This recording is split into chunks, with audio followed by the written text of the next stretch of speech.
Welcome, everybody, to the first episode of the Not My Weekend podcast. If our energy is weird... Dude, I'm apologizing for our energy on the first time they've clicked in. Yeah, no, this is a bad podcast, you guys. It sort of sucks. What happened was... We're sorry that we aren't funny. No, we will be funny, but what happened was we recorded this main topic that we're about to talk about today already.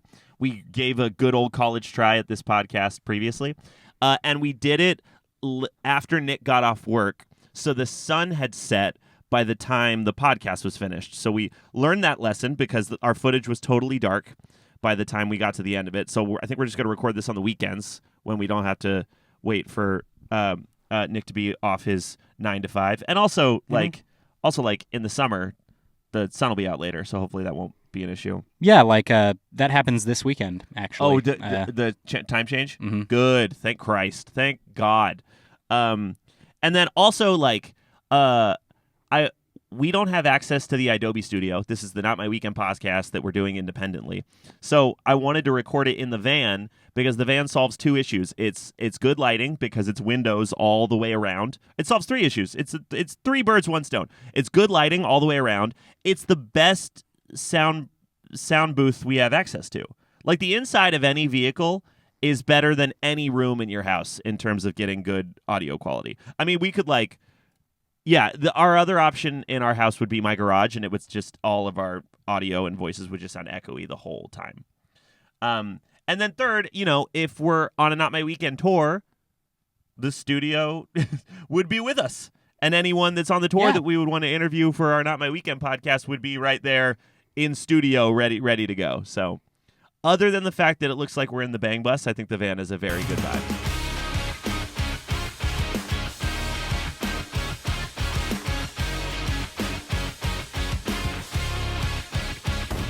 Oh, God. Wait a second. No, this is going to be on the internet forever. Oh, my God. Yeah, Think about this. The actions that we're doing right now are preserved. They're going to be... Get your disclosure out then. Tell them. Yeah, right, yeah. I live in fear of all of the things that I say and the actions I do. Especially when there's evidence like this. Oh, God, evidence? Okay, well, so tell them your disclosure so you don't have to live in fear. No, I will, regardless. Okay. The disclaimer is the opinions that I express on this podcast may or may not represent those of myself, Not My Weekend, or any other organizations or entities which I may be affiliated with, or which I may be affiliated. May or may not represent those of myself. Right. It was too simple before to say that it was all bullshit. It's not all going to be bullshit. But I'm not going to be telling you what is and what isn't bullshit. Yeah, you're going to have to try to deduce it, or don't. Please. Yeah. What? Oh, God, why am I saying things into a hot mic, Pat? We said something similar on this recent episode of The Meantime. Jared and I just maintain this isn't true for this show because we'll be talking about our music and our tours and stuff, so some of that'll just be actually what happened. But on The Meantime, the case is definitely that Jared and I will just say whatever the next funniest thing is.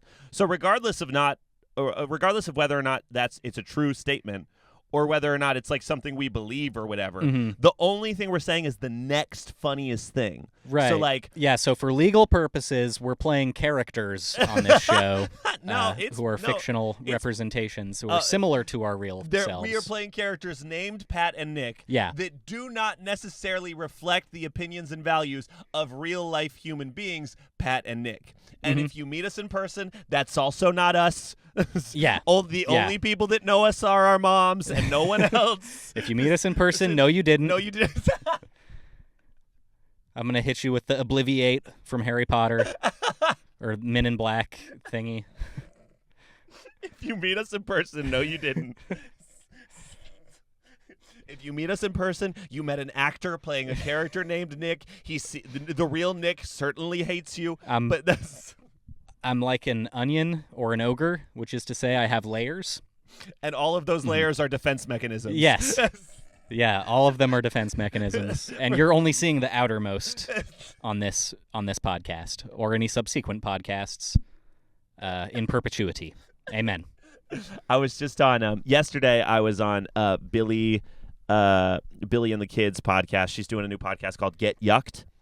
as in get fucked. Very like call her daddy type stuff. Like we were talking about like shitting and whether or not you'd send sex to your mom and stuff like that. What? Send sex to your what? All right. Okay, I'll do the would you rather to you as well. All right, she like is that like a candygram? Like you send someone like a stripper who like a prostitute? No, like sexting, like a sext. Send someone sex is how you refer to sexting? No, I said sex. Like whether you would send a sext to your mom. Like the I did not catch the T. I get what you're saying. Yeah, no, I get that. Like past tense of sexting. Yes. Here, I'll propose to you the same would you rather. I like the idea of sending like an edible arrangement prostitute. Sending someone sex. In the future, maybe. like with a bouquet of flowers. In place of a bouquet of flowers. Or like an AI robot. A girl sent me a full case of yellow Red Bulls, and I was like, oh my God, it's like boy flowers. It's like flowers for a boy with anxiety. Thank you so much. It was very sweet. Yeah, except Red Bulls have utility. Flowers have utility, like joy. Yeah, like joy and if you're into pleasant aesthetics, yeah, and smell. And smell. Sure. Because flowers aren't really the most fragrant thing. If that were your goal, you can get a candle, air freshener. I think that like real flowers make your room kind of smell like that for like over the course of a full week, whereas the candle air freshener kind of just works for the duration of it being lit. Well, you know what I think smells better than a flower is soil. So if you have soil in like a potted plant. Okay, all right. Yeah, okay. Yeah, then yes. Now you're cooking. Okay. So shut up. Oh, yeah. No, that's good. All right, I'm giving you the same would you rather she gave me. It's would you rather send a nude to a random contact in your phone. So all the contacts in your phone, it just chooses it at random, and it's a full nude of you. Or willingly a sext message that's just text on screen that goes to your mother. Well, I think that it's different answering that as a man, because. Well, I mean, it'd be if you were a girl. It is a crime, regardless, to send someone an unwanted nude. Yeah, word. It's only hypothetical. Don't worry, we're not gonna do it. But yeah, you're much more likely to face the music for that crime as a man. I think if it's your contact, they're like, "Whoa." Yeah, word. Like, hey, we went to high school together. I barely know you. So you're saying you'd rather send the sex to your mom so you're less likely to go to prison? Yeah, my mom would be confused, and I could explain it to her like, this guy's holding a gun to my head. Yeah. And there was a would you rather, and this guy has a loaded pistol pointed at my skull right now. Even if the stakes were just that it was a would you rather, my mom would be like, oh, well, that was weird. Yeah. Like, don't do that again, please. That's what I made me uncomfortable. That's what I said too. Is I would be able to explain it to my mom so well. But if you're doing a random contact in my phone, I have no clue how that's gonna go. Yeah, you know what I mean. It's probably gonna be some random person that I went to high school with. Probably like someone from a job that I had 5 years ago. Most of the contacts in my phone are not people I talk to. Yeah, right. So it's I talk to like 4 people. Yeah, word, and 3 of them live with us. So that's. Yeah, no, I agree. So that was what the podcast was, but Jared slept through it. Jared was supposed to be on the podcast with us. He was up on the phone all night, and he just completely slept through it. And it was funny because he was bragging. He was like, "I'll be so on at 11 a.m. and you'll be so sleepy, you'll be so screwed." And then I was the only one that showed up. So as I was sitting outside of Jared's house waiting for him to join me for the podcast, I did think like I do deserve this though. This is an experience that I should have more than a couple times. Oh, like being the only person awake in the morning? Yes. Where is everybody? Yes. That's what I need to, because that is, I enforce, I force that upon my friends against their will often. Have you ever once been, like, for a long stretch of time, the wake up at, 5 a.m. guy? And just when we went to school.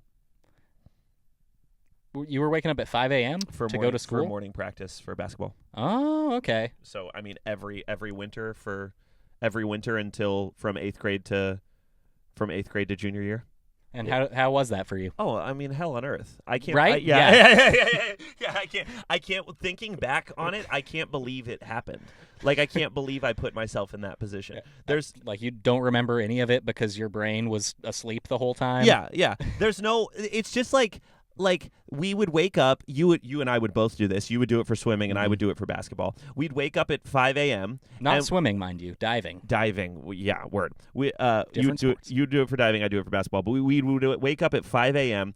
and we would like warm up our cars when we could drive, or get in our parents' cars when we couldn't, and we would like drag our feet through a foot of snow, and a lot of the time there would be like a foot of snow on the car. Yes. You'd have to remove from the car. And do a full hour and a half workout before we started 7 hours of high school. Mm-hmm. And it's like, it makes me chuckle now, only because like if you tasked that with me right now, I would like leave wherever that was. Oh yeah, I would. That would be like prison. Yeah, it would be prison. Yes, and I just can't believe I just don't know. Like it's just the you being young and just if I woke up tomorrow and I was in my 16-year-old body and like my mom was like, "All right, come on, we're waking up, we're going to school tomorrow," I would get in my car and I would drive away. We're not doing this again. I'm sorry. I'm so sorry. Like I don't know what to tell you. I apologize. I am a future version of your son trapped in my past self's body, but I'm going to drive away. I already know the stuff from high school and college. Don't have to do either. I'm gonna go. I gotta go, and I'll see you guys later. I'll call. I promise I didn't use either of those diplomas. They didn't matter. I'm getting the fuck out of here. You'll never believe what I'm successful in. It has nothing to do with any type of academics, and definitely not basketball. Yeah, no. That shit was. I remember at that point in time, I would get maybe like an hour of sunlight a day during diving season. Oh my goodness. And it looks like you're texting, so I'll take over the pod for a minute. Thank you for steering while you have been steering, but I'd like to address the audience directly, if I may. Hit the like button if you like this video. Press subscribe if you want to see more. Leave a comment down in the comments section of whatever platform this is, Instagram, YouTube. Make sure that you do that if you like it. If you don't, leave a comment and say that you hate me and you wish death upon me and illness. I just want to make you guys happy. All right. So every week on this show, we will dive into a different thing about our band. Maybe it's a tour that we're on currently. Maybe it's a part of our past, something that Not My Weekend has, an adventure that we've gone on previously. On this podcast, I want to talk about how we made all of our albums, like dive in depth about like the creative process for each of our releases, that being Yellow, Honeymoon, and Shimmer Season. I want to talk about every tour that we've done and attempted to do. I want to talk about like the different dynamics while touring, different dynamics with different bands. And when we're on tour and when we're in the road, I want to have people that we're working with actively be on the podcast, with us and say some things about how they're feeling too. We're opening up for Forever Came Calling in May and June. You can get tickets. And Calling All Captains. You can get tickets for that right now at the link in our bio, so maybe they'll want to talk to us when we're out there. So it's things like that. But for this first week, just to kind of set like a blanket first episode of the Not My Weekend podcast, we are going to do our favorite song from each of our releases and then our top 5 favorite Not My Weekend songs overall. And I would appreciate it if you guys would leave your top 5 favorite Not My Weekend songs in the comments of the YouTube video on this podcast. So in release order, from Yellow, Honeymoon to Shimmer Season, what is your favorite song from our first EP, Yellow, that came out in 2018? Yeah, so I thought about this quite a bit. Yeah. Favorite song from Yellow, I had to give it to the obvious, easy answer, which is When You're Around. Yeah, still our most streamed song by a margin of a couple million streams. So pretty I still one of our best songs. I love our song When You're Around, and it's the song that inspired the rest of that EP. On a future episode, we'll definitely dive into more of the process of writing that song and how it created all of Yellow. But my favorite song on the EP Yellow is definitely also When You're Around. And it's the only song from that EP that we've had in the set list for the last 2 years now. Yeah. So, yeah. I also give sort of an honorary mention to Crawl Yeah. and to Fires. Yeah. because those songs also have pretty special places in my heart. There's a whole community of people that I think have streamed Crawl and that like Crawl a lot that do not listen to the rest of our band. That like Right. Yeah, it's because like, it's a different type of song. it's like an indie like Hawaiian feel good type song, and I think it has like that song has 1 million streams. I don't know if it's Hawaiian. It does have a ukulele. In it. I don't know. It's like it just feels like an indie band. It feels like a 2010s indie kind of thing to me, which is just it's not what our band is at all. You know what I mean? And I think that there's I think that song is like on an easy listening playlist on Spotify, and a huge majority of people that have listened to it like clicked on other songs from our band and was like, nah, I'm just gonna listen to this one song. So, but as opposed to When You're Around, which is like a really good representation of the pop punk that we attempt to bring to the table, for sure. Right.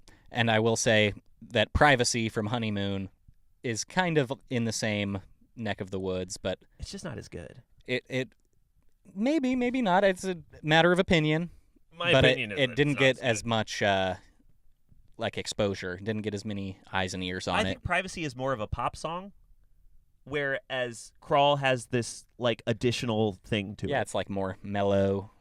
I don't know if it's more mellow. It's just got like an extra flavor, like an extra kind of like edge isn't the right word, but it's got like like the opposite of an edge. Yeah, like there's like a hug. Yeah, yes, yeah, absolutely. Whereas like Privacy is just kind of like a pop song with a ukulele in it, whereas Crawl is like a pop song with a ukulele that has this like extra sentimental thing. Right. That Privacy's just not doing, you know. Yeah, Crawl is more special to me than Privacy, but it's also like Crawl's a song that I like hardly know what it's about, which is like definitely not how we would write songs now. I wouldn't get to the end of a song without like being able to clearly like preface in my mind what it is. So that's like maybe there's like some sort of magic in the naiveness of how we were writing songs back then, because like there's no shot I would get all the way through a song without having a clear understanding of like the theme and message of what I want the song to be. Whereas Crawl, when I wrote it, when we were making it a little bit right now, I'm not super sure what I'm saying. But there's kind of saying stuff. It's not that it's like without intention. It's just like it's all feeling. It's like 100% feeling. Like the feeling of the first line leading into the feeling of the next line without any kind of like the pure vibes, only vibes and nothing else, you know. I always thought that song was about someone's body being a wonderland, but I might be maybe I'm confusing it with a different. That's just like my own interpretation. Right. Okay, favorite song from Yellow When You're Around. Moving on. Yeah. What is your favorite song from our LP Honeymoon, which came out in 2020 over COVID? So for this one, it was a little bit trickier. I had a couple runners up. Say You're Mine is one of them. Yeah. I dig that song. I think it's pretty unique, like among our catalog too. Yeah, it's a weird chord progression. Let me bring it up just so I don't fuck it up. Yeah, I went with a kind of a strange, off the beaten path for this one. Yeah. I said You and Me. Yeah. Mm-hmm. The pretty piano-driven song. We haven't had a piano-driven song like since that song, honestly, probably. A lot of science bars on that. You're definitely in the minority. I think it's the least played song on that entire album, which is I just funny. like the vibes of it. Yeah. I like the anime line in it. I say like You and Me watching anime or whatever in that song.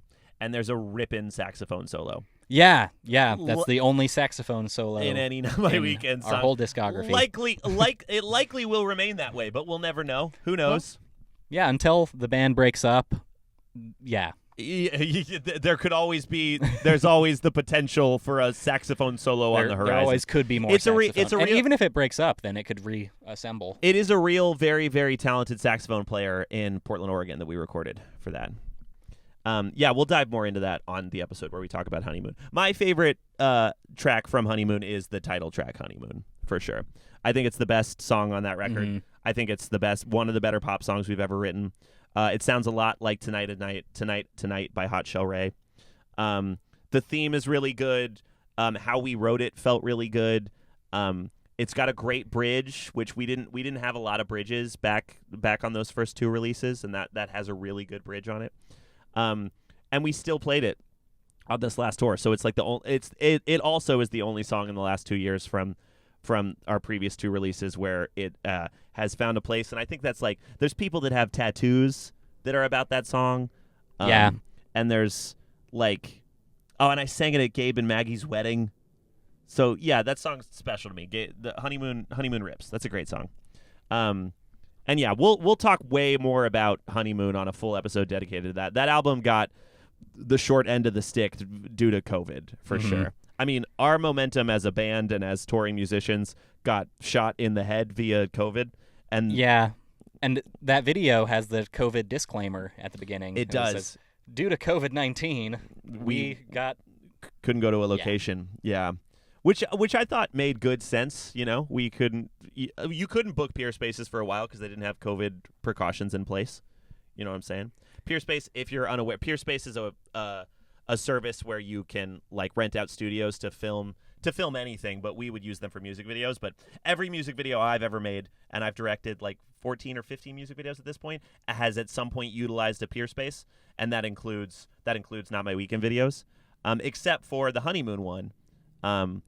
Which was in large part due to not being able to book any because Crawl?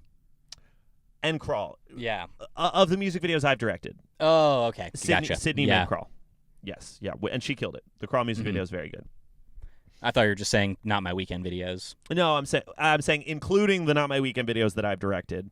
They've always utilized a Peer Space, but yeah, so that that's my favorite from Honeymoon is definitely Honeymoon for sure. Word. All right, so moving on to Shimmer Season then. Yes, what is your favorite song from Shimmer Season, the deluxe edition, all 13 tracks? The deluxe inclusive edition, and it would be a different answer if it were the non-deluxe version, because my answer is 2004. Yeah, word. Probably one of our coolest, if not just our coolest song. Yeah, I said it makes me feel cool when we play it live, and I never feel cool. Yeah. So that's great. Yeah, a very Sum 41-ass song. That will definitely be in the set list for a while longer. I love that song so much. It's so much fun to play. Super, super fun. And my favorite from that release is the first single from the deluxe, Tied Up. I think Tied Up is just a little bit better than 2004. It's a different flavor in general, but Tied Up is so what I was imagining wanting it to be in my head. And Jared had the loop, the da-na-na-da-da-da-da-da-da. He already had that on his computer, locked and loaded, ready to go.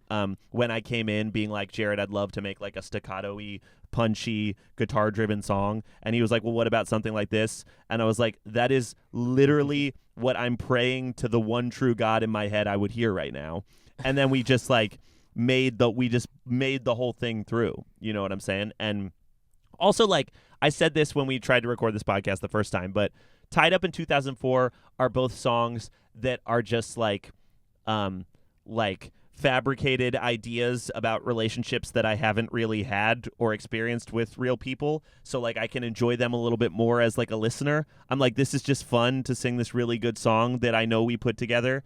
And it's like, it's just kind of vibes like about me and my life in general, and not necessarily like some you know, like some situation that I like certainly remember every time I sing it or whatever, you know? So yeah, I love those songs, but my favorite from Shimmer Season Deluxe is Tied Up for sure. And yours is 2004. Mine is 2004. All right, top 5 Not My Weekend songs of all time from each of us. From best, from number 1 to lowest on the list. All right. You do yours. You do all 5 of yours. I'll do all 5 of mine. But I'll start from 5. Number 5 for me is Summer. Okay. All of these are going to be from Shimmer Season. Okay. I love that record. Yeah. I think it's our best record. By a lot. But quite a bit. Yeah. I really like Summer. I think it's unlike other songs that we have. I would really love to play it live at some point. But, yeah, it's just a cool song, fun vibes. It would be hard to play. It'd be hard slower. It'd be hard to play live. It would, yeah. Just the parts. It's just hard to play. Parts. I'd have to learn it. Even if, I'd have to sing it too. It'd just be tough. Summer. And I mean, I mean, it'd be pretty backing track heavy, which would help, but just because there's so much going on in that song. We'll see. I don't know. That song would have to get a lot of love quick. It would. So, yeah, stream Summer. Stream Summer if you like it. It's a cool song. It's my number 5 of all of our songs. Number 4 is going to be American Dream. Yep. Quit your job, burn the building down. Exactly. Yeah. Played that song on Tour Story. We did, and it was super fun to play. It's a fun song. I very much enjoyed it. Sure. Number 3 for me is your number 1 from Shimmer Season, Tied Up. Tied Up. Yeah. I agree with what you said about that song. Yeah. It is a good song. I like it. Yeah, truly. Knock Me Out. At number 2. At number 2. Nice. Good song. I agree. I think it's really good. Very much set the tone for the whole rest of the record when we put it out as a single. It was the third song Jared and I wrote for the record, and it kind of defined the tone of the rest of the album. And then it was the first single that we put out, which then kind of defined the tone for the rest of what people could expect from us. So it kind of did that job twice over, you know. And I showed Kellen Quinn like 20 songs by our band, and he was like, no, don't like it, won't sing on it, no, thank you. And then I showed him Knock Me Out, and he was like, send it to me, I'll sing on it. And I was like, okay, word. Interesting. Yeah, he's down for whatever. He's down, as he says. Well, he's not. He's not down for whatever. He's down for it being really good. And he was like, all these sucked until you sent me that one. Thank you. And I was like, word, cool. Right? And then your number 1 spot. Number 1 goes to 2004, naturally. It's my favorite from the record, Nice. My favorite record. What else is there to say about that song? Yeah, it's fun and cool. It just hits. It's like also as you being the guitar player of the band, it's like one of the best guitar parts. It's like the most fun to play. Super fun to play. Yeah. Yeah, you get to do the little bendy riff. You're going to have to play more of it if Kyle's not here. Right. You'll have to open with the riff, and then you'll have to play what you were normally playing in the verse, and then you'll have to play the riff after basically just what you did on the acoustic version. Yeah. Basically. Yeah. Not too much. No, not too much. It's literally just that there's 2 spots where you weren't playing the riff where now you would. But I don't know what we'll do for the solo in that song. I still don't know if we need another guitar player, honestly. I haven't broken it down yet, because you'd have to play the solo on Lightning, or I would. But I really don't want to play guitar. Even though we'll figure something out. Even though I'm very good at it. Yeah, but we'll figure something out in the next 2 months. True. Yeah, we'll figure something out soon. 2 months. Plenty of time. 2 months is lots of time. Lots of time to learn a couple guitar things. All right. My list from lowest to highest. In my number 5 spot, I have Knock Me Out. I think it's a great song. I think it's a great closer. I would like it to stay at the end of our set for a while longer, for sure. Number 4 spot, I have our song When You're Around. I think When You're Around rips. I think it's very good.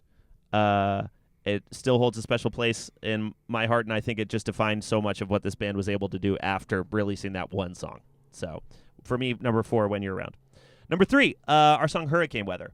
I love that song. It's very dancey. It's our manager Nina's favorite song by a lot. I love playing it live. I love hearing people sing it.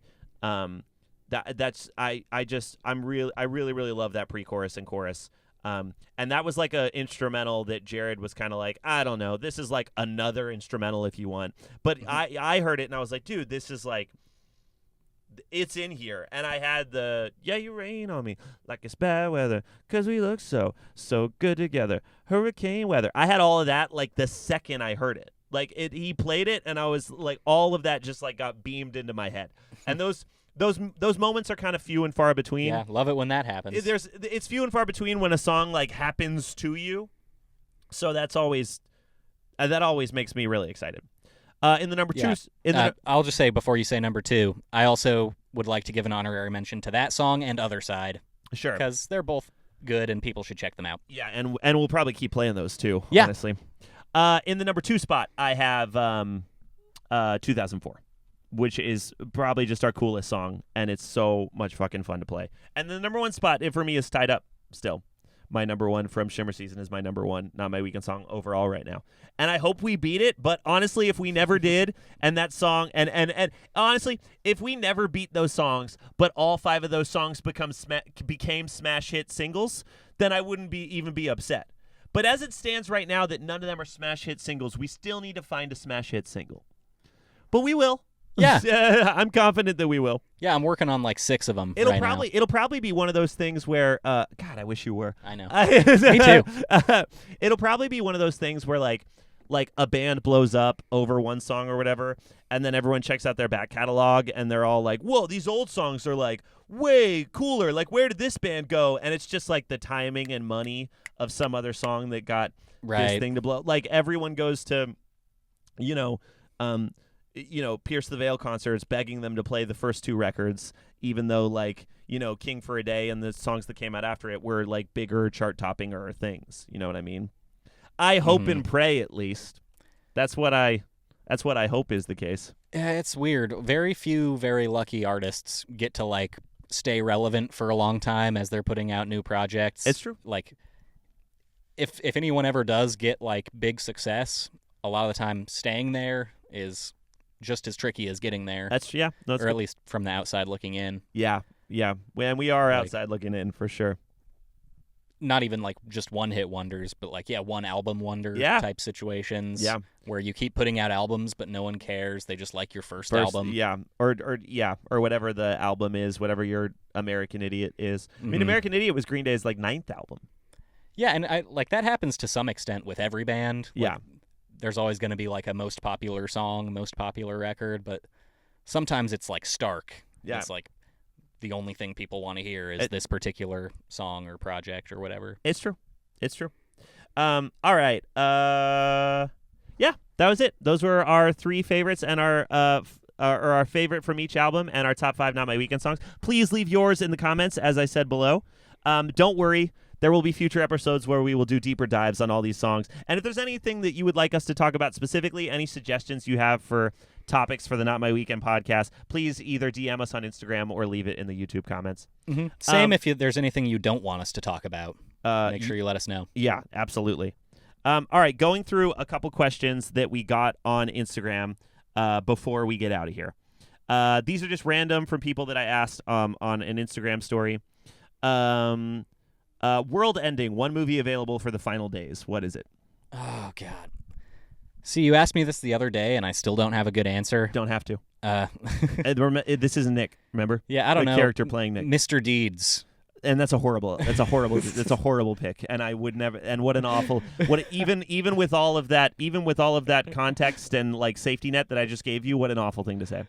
I would say Endgame, Avengers Endgame is a comfort movie for me, and it's a movie about the end of days. So I would say Avengers Endgame. But again, that's a comfort movie. I could watch that movie 1,000 times in a row. You want to stick with Mr. Deeds? Ratatouille. Okay, it's getting weirder. Ratatouille's a better movie. These are just movies I think are good. What's your go-to starter Pokemon? Yeah, Squirtle. I said it the other day. I'm going to stick with it. I'm going to say Cyndaquil. I have many favorites and different relationships with different Pokemon in my life via the games and via stuffed animals and action figures and things like that. But in terms of a go-to starter, I'm going to say Cyndaquil. Yeah, it's similar nostalgic attachment for me. I don't know why I chose Squirtle when I was like 5, but I have some pretty serious allegiance. Just when people ask me like what my favorite Pokemon is, I think about like the Charizard that I play with like on my Pokemon X and Y account, right? Not like Charizard, but like that one that I've like I've said this to you many times. The Charizard that's on my Pokemon X and Y was transferred from my copy of Red when I was 5 years old, and I transferred it from Red to a copy of Emerald on the Game Boy Advance, and I transferred it from my copy of Emerald to my copy of Pearl on the DS, and it lived at level 100 on my copy of Pearl for a decade and a half, and then I transferred it to X and Y when I got X and Y. So it's like, it's not like Charizard, it's like that one that I've maintained the save file of for most of my life. And then it's like I really, really liked Piplup on X and Y. Mm-hmm. Like, I thought Piplup was really, really cool. Or not, on Pearl and Diamond, rather. Right. I thought Piplup was really, really cool. But, like, of all the starters ever, like, I think Cyndaquil's a cooler Pokemon. Like, I like that his flames come out. I think that's cool. Yeah, I think the original 3 starters are the coolest. pretty much across the board, but I just was in the exact demographic when those things came out form an attachment to them. I don't think you were. You were 10 when Pearl and Diamond came out. Yeah, but I had an older brother. That'll get you every time. So that'll fuck you up, man. I was like 5 when all this stuff was happening, but it was like Proxy. But Muds was 11. already there. He already owned all the VHSs. Yeah, he was going through the Pokemon thing. Yeah. That I would go through, like 5 years later. No question, but I wish y'all were going to Warped Tour. Us too. That'd be cool. We'll probably be walking around at the Long Beach date if you just want to bug us. Yeah, demand that they book us. Demand that they book us. Demand it. But best Honey Revenge song in your opinion? That's tough to say. I think off the top of my head, Rerun, Yeah, but I like a lot of different Honey Revenge tunes. They've got lots of great stuff. It's Rerun and then Airhead after that, but they're all good. Will you play I don't know who that is. Does the carpet match the drapes? I guess so. Probably. I don't have any carpet in my room. There you go. But I do have drapes. When's your next headline tour? Probably 2026. If everything works out this year the way I want it to, then we'll headline again in 2026, and it'll be a little bit longer than the 2-week one that we just did. The 12-show one that we just did. That'd be nice. Are you guys playing any surprise songs at any of these shows with Forever Came Calling and Calling All Captains? I don't think they're like surprises, but it'll be a different set list than the last 2 set lists. It'll be a new set list. I will reveal this right now. Oh, yeah.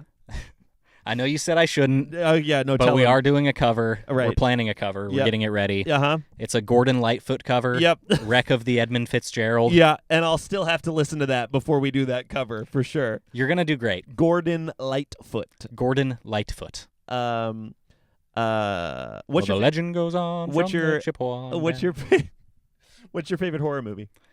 I would say The Shining. I love that movie. I watch it a lot. For me, it's Hereditary. I'll probably never watch it again, but it's the most impressive horror movie I've seen, I think.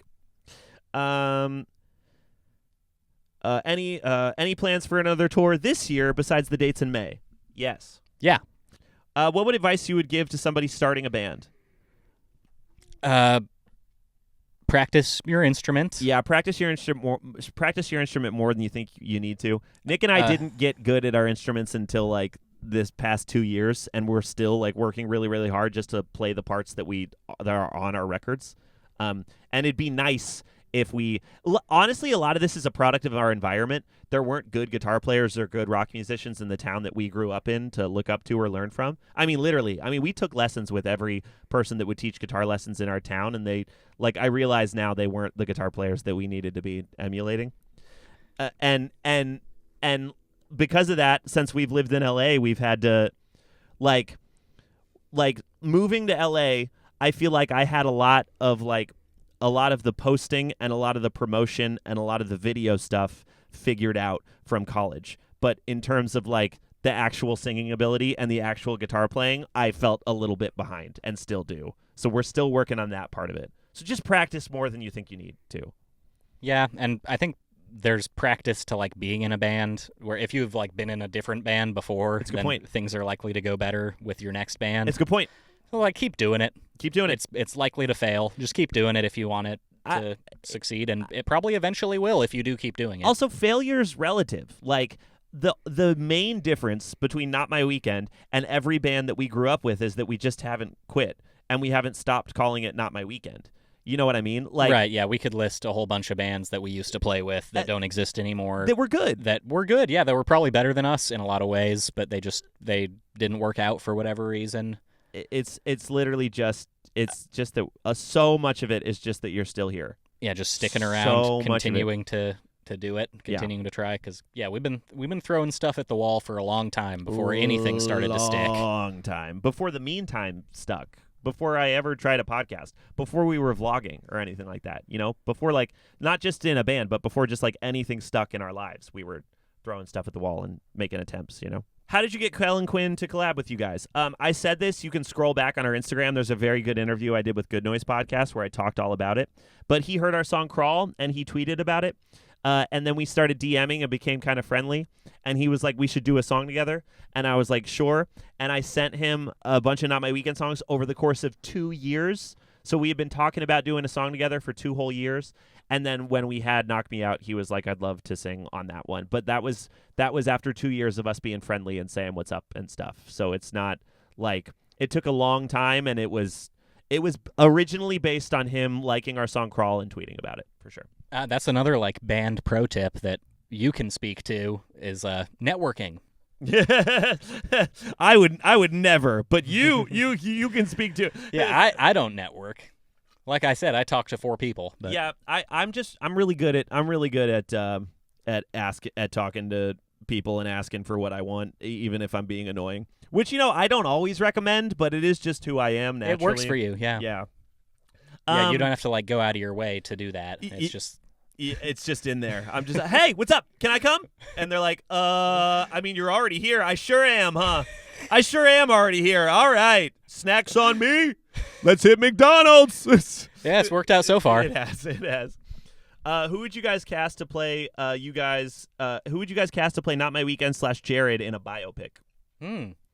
I'd cast ourselves and it'd be a bad movie. Yeah, I could learn how to act. I'd rather make a bad. If I were acting as me, then I think I could succeed at that. Right. I'd rather make a bad movie where we were doing our best than cast anybody. But I don't know. Tom Holland for you. Oh well, that's very sweet. And you would have to lose some muscular definition.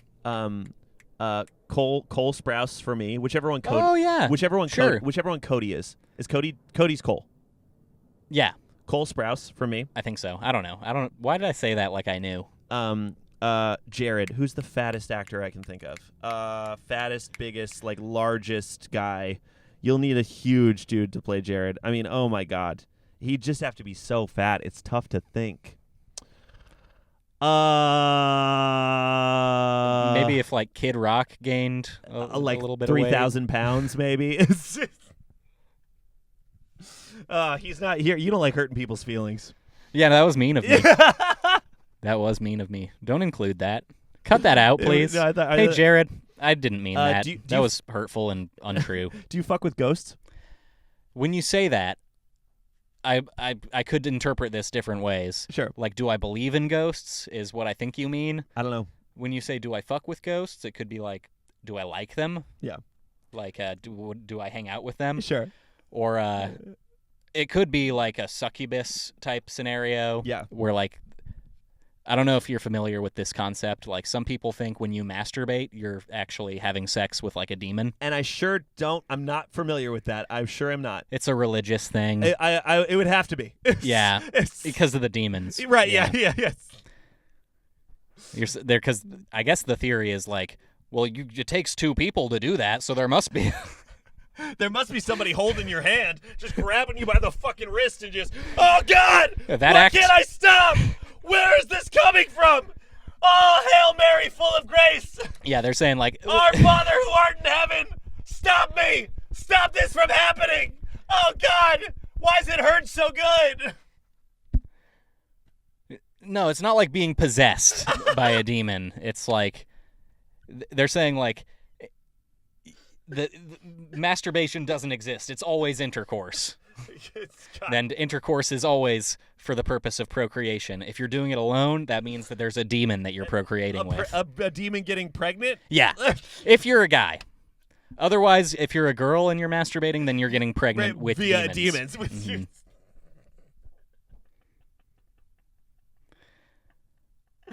So the answer is no. All of the above. Yes. I do not fuck with ghosts. I don't fuck with ghosts.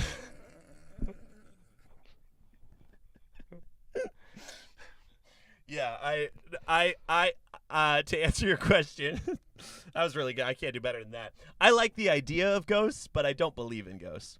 But I partially don't believe in ghosts so that girls that do believe in ghosts will argue with me about it. The main reason I don't believe in ghosts is so they won't get me. Right. I know that sounds paradoxical, but as long as you don't believe in them, then they won't get you. Yeah, of course. Favorite Digimon, which I will, of course, answer because we did our favorite Pokemon and because Digimon's my favorite shit in the world. I'm going to say Vmon and all of his evolutions. But I think Vmon and Guilmon are improvements on what Agumon and Gabumon started. So the two of them And then I've got a bunch of other favorites, but like Vmon and everything that has to do with him, I would say. Do you have a favorite? Could you even name a Digimon to say that it's your favorite? I don't think. I don't think so. Okay, no. word. I used to watch some Digimon VHS that my grandma had at her house. Fire. But The I was movie? so little, I don't remember anything about it. Sure. I think it was the movie, like the Digimon movie. Yeah. Do you have that? Yeah, I have it on VHS. Maybe I have it on Blu-ray too. It would spark some memories if I gave that a spin, perhaps. I don't know if that's a great.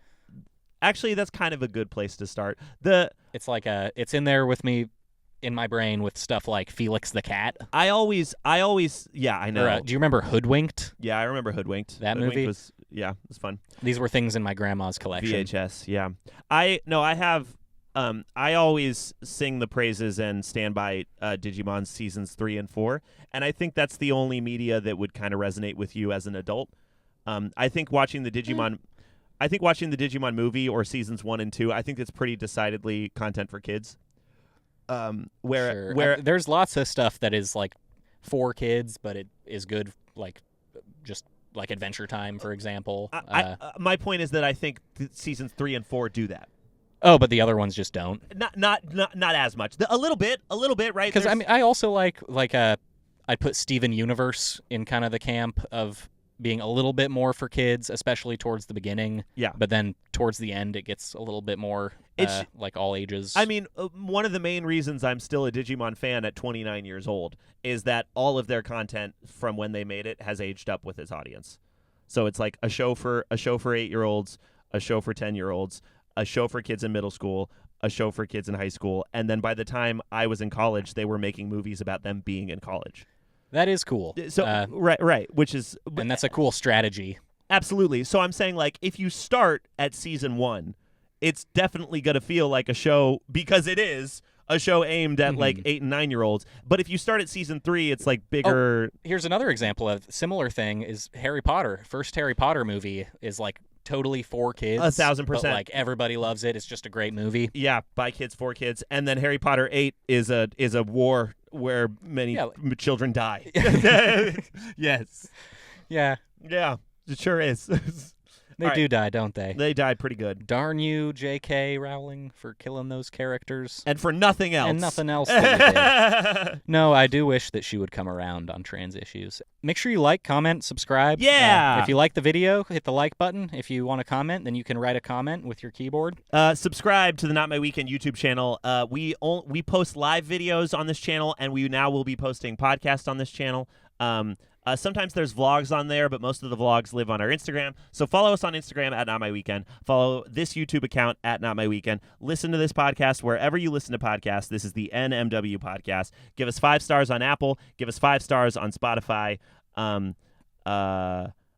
us a DM or leave a comment on topics you'd like to hear us cover next about our band, or maybe just things you want our opinion on, because obviously we're talking about just kind of stuff going on this. My name's Pat. That's Nick. I'm Nick. That's Pat. We love you. We'll see you next time. Bye, everybody.